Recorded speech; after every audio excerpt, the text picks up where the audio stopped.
chronically thin endometrium is one of the reasons for IVF failure. Endometrium less than 7 mm is considered to be suboptimal for embryo transfer and associated with reduced chances of pregnancy.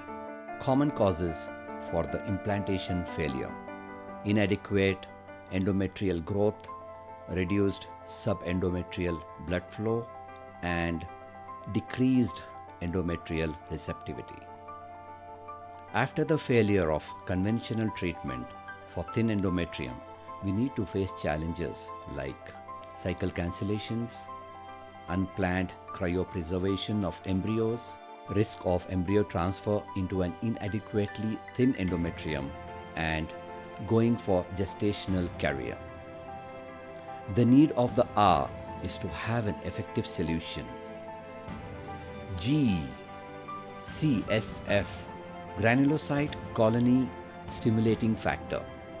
GCSF treatment gives us a new ray of hope to treat thin endometrium.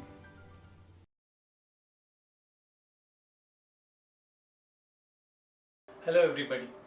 Today I am going to demonstrate you how to use granulocyte colony stimulating factor to improve the endometrial thickness in the patient group who has demonstrated a confirmed thin endometrial growth. Granulocyte colony stimulating factor, by the literature evidence, it's the glycoprotein which is having cytokine function as well as it has got a growth factor function. As we don't know exact mechanism how it proliferates the endometrium further, but it is suggested that it causes cyclic AMP mediated decellularization of the endometrial stromal cells by its paracrine and autocrine function.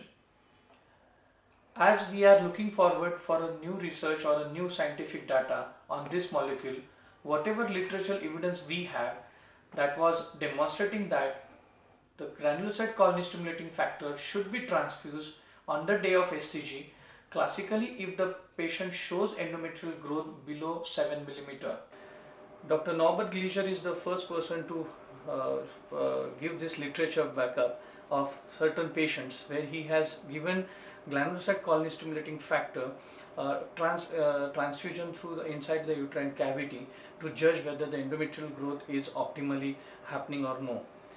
Generally it is in this study what he has done is that on the day of SCG, when the follicle has matured or achieved 18 mm size, when we are going to give SCG, that day he has transfused granulocyte colony stimulating factor 300 microgram per 0.5 ml transuterine with the help of IUI catheter. Now today I am going to demonstrate you how to attach this ampule or this preparation or a pre-filled syringe to a IUI catheter, how to load this catheter, how to inseminate, or rather than inseminate, transfuse the granulocyte colony stimulating factor into the endometrial cavity. Now while doing this procedure, it's a totally outpatient procedure. We don't need any operation theater, we don't need the patient to be given any anesthesia. So it's a completely outpatient procedure which probably will not take more than 5 minutes. But for a demonstration purpose, I am shooting you this video for your understanding how to do this procedure. As well, I am going to show you under the ultrasound guidance, so that you will understand where exactly, up to what extent our tip of the catheter should go inside. We need a IUI catheter. Now when you choose a IUI catheter, typically it has to be a flexible catheter. It has to have a knob so that you can mark the length by doing a transvaginal sonography previously, so that you don't go further inside and touch to the uterine fundus or probably maybe induce some endometrial injury. So this is a flexible catheter. In this demonstration I am using a flexible IUI catheter to the proximal end where we are going to attach a syringe.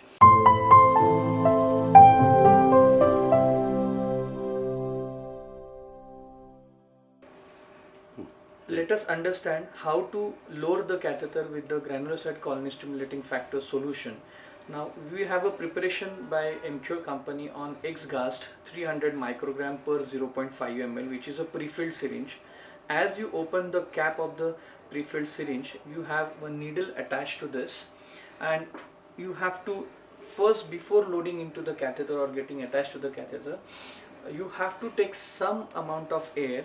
So that air, probably amount of air will vary according to the what catheter you are used. For example, if you see the capacity of the IUI cannula, which is this particularly is a Surgimedic company cannula, where it is 0.3 ml of the solution can be accommodated. So at least roughly you have to take 0.3 ml air into the syringe first, and then you have to tap this particular syringe this way, okay, so that the air column goes up and the solution remains below. This air column is going to help to completely empty the solution into the catheter and completely transfuse it into the uterine cavity. So when you hold it upside down, then you attach the IUI cannula to the pre-filled syringe. Snugly it should fit so that it will not get detached when you are transfusing. Now slowly push the solution into the catheter so that the air which is there already inside the catheter will be completely evacuated out. Now as you can see, the column of the fluid is coming up to the tip. As you can see, I'm completely taken out the air by pushing the solution, and now I'm ready to do a transfusion into the into the uterine cavity with this adjustment.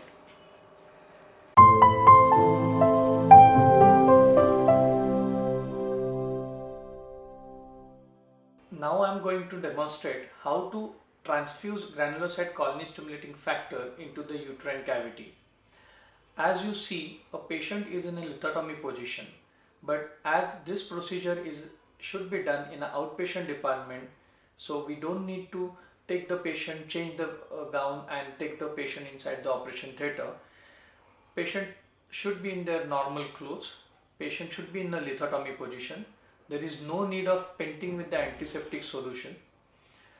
This is just for a demonstration purpose that we have taken the patient in the operation theatre and patient is draped with the sterile drapes. I normally use Cusco speculum for IUI. So similar principle we are going to apply for the installation of granulocyte colony stimulating factor. As you see, if you expose the cervix very properly by using Cusco speculum, there are other advantages also, that it straightens up the uterocervical axis, which helps in a smooth passage of the catheter. As you see, I have already shown in a previous video how to load the catheter. So this assembly catheter attached to the syringe is already ready in your hand. Now under the ultrasound guidance, that is again for a demonstration purpose, that we should not go beyond internal os or should not go and touch to the uterine fundus, because it will have two disadvantages. It can touch to uterine fundus and initiate uterine contraction, where a patient may feel abdominal cramps. And second, while passing the catheter, though it is flexible, but still it can cause some injury to the endometrial tissue. And as this procedure is suggested to be done during the treatment cycle, and we don't want any endometrial injury because it can cause failure of implantation. That is why we should not touch and go and touch to the uterine fundus. Ideally, the tip of the catheter should just cross internal os, and then we should instill the granulocyte colony stimulating factor solution. Is to instill the IUI catheter. As we have already seen, we have loaded the catheter with the solution up to the distal end. Right. Now, as you see, there is a solution column and an air column. Now, if I lower down the syringe, then probably the air will probably go get injected first. So, when we instill the catheter and the catheter is in situ or in position, then just turn down upside, so that the air column remains up. Now I am going to demonstrate it once again. First, we are going to pass the IUI catheter through the ectocervix, and you can see it under the ultrasound guidance up to what stage we are going. Now, as you see on the ultrasound, my tip of the catheter is just beyond internal os. I don't need to go too much inside. Now, as I said before, that just turn the syringe little upside down so that the air column remains up, and then you push the solution into the uterine cavity slowly, because as you don't want to cause a damage to the endometrial tissue, as it's a treatment cycle patient.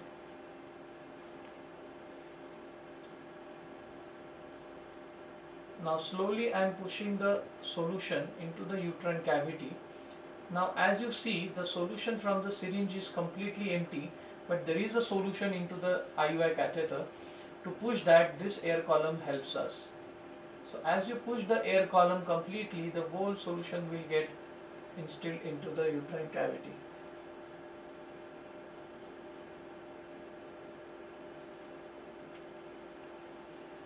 Now wait for a few seconds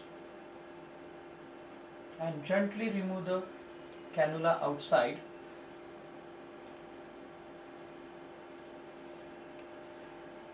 And now you can see the catheter is completely empty. That's a very simple principle which we even follow while doing IUI.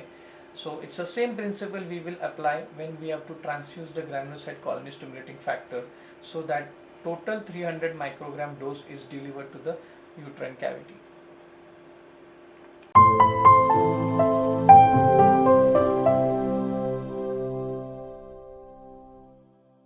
Once you transfuse the GCSF on the day of SCG, it takes 48 hours to show such kind of rise. After transfusion of granulocyte colony stimulating factor on the day of SCG, we should assess the endometrial growth rise after 48 hours, which will be day of oocyte retrieval. The transvaginal sonography should be done on the day of oocyte retrieval to see the optimized growth of endometrium. But in case if we don't see a growth by around say 2 or 3 millimeter after 48 hours, then we can repeat a second dose of transfusion of GCSF into the uterine cavity on the day of oocyte retrieval, which will be done ideally after the oocyte retrieval procedure. Again, you can assess the growth rise after 48 hours, which will be probably the second day of the embryo stage, which will be the embryo will be on the 4-cell stage. Now, if you see a optimum growth, then you can continue with the embryo culture and do the blastocyst transfer, or even you can do a day 3 transfer. But in case the growth rise is not optimum, then in that case we can postpone the embryo transfer procedure and cryopreserve all the embryos and work on the endometrium for further few cycles, and as soon as you come across an optimum growth, then we can do a frozen thaw cycle, embryo transfer cycle. Thank you very much for your patient hearing.